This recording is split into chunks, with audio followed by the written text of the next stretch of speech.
When we think of the birth of higher education, our minds usually drift to Europe. We picture the stone arches of Oxford or Bologna. But centuries before those institutions laid their first bricks, a sprawling, highly structured campus was already thriving in Bihar, India. This was Nalanda. It once housed 10,000 international students. Yet despite its massive physical footprint and cultural influence, this entire academic city vanished from human memory for 800 years.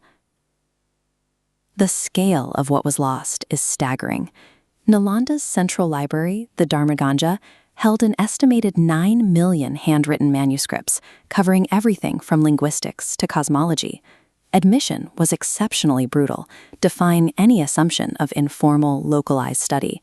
Prospective scholars faced gatekeeper academics who administered rigorous oral entrance exams, rejecting the vast majority of applicants right at the outer walls. The total erasure of this campus created a catastrophic blind spot in our historical record. We lost an ancient, fully operational hub of global institutional learning. To understand how that hub operated, look at the geography of its student body. Scholars endured years of grueling travel on foot, trekking from regions like China, Korea, Tibet, and Turkey, all converging on this single point in India. Once inside, they faced intense, open debate. Rather than relying on rote memorization, students and masters rigorously challenged each other on advanced subjects like clinical medicine, planetary astronomy, and formal logic.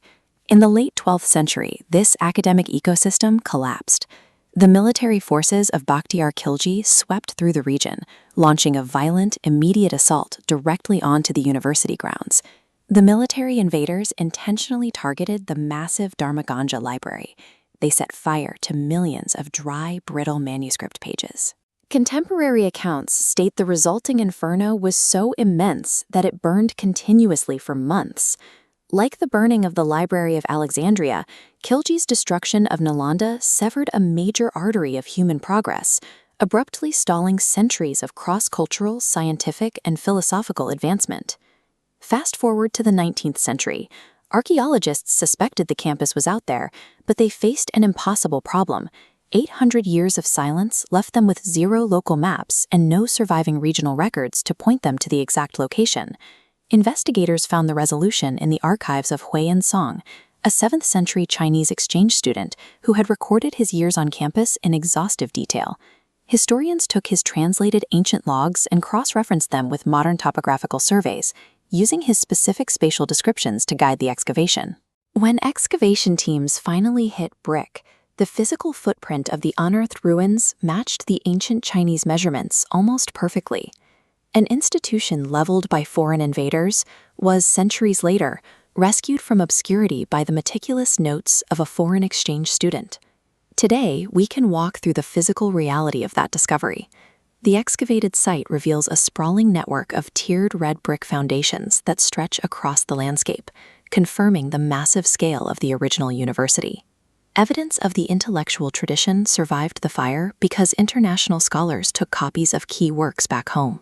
Highly detailed palm leaf manuscripts, written in precise Sanskrit script, survived in scattered pockets across Asia. Nalanda is now recognized globally as a UNESCO World Heritage Site, and a newly revived operational university has opened nearby to carry on its academic tradition. You can break millions of bricks and burn millions of pages. But when you foster a true cross-cultural exchange of ideas, the knowledge disperses too widely to be completely eradicated. The excavated ruins of Nalanda prove that the pursuit of higher education has long been a deeply interconnected, borderless human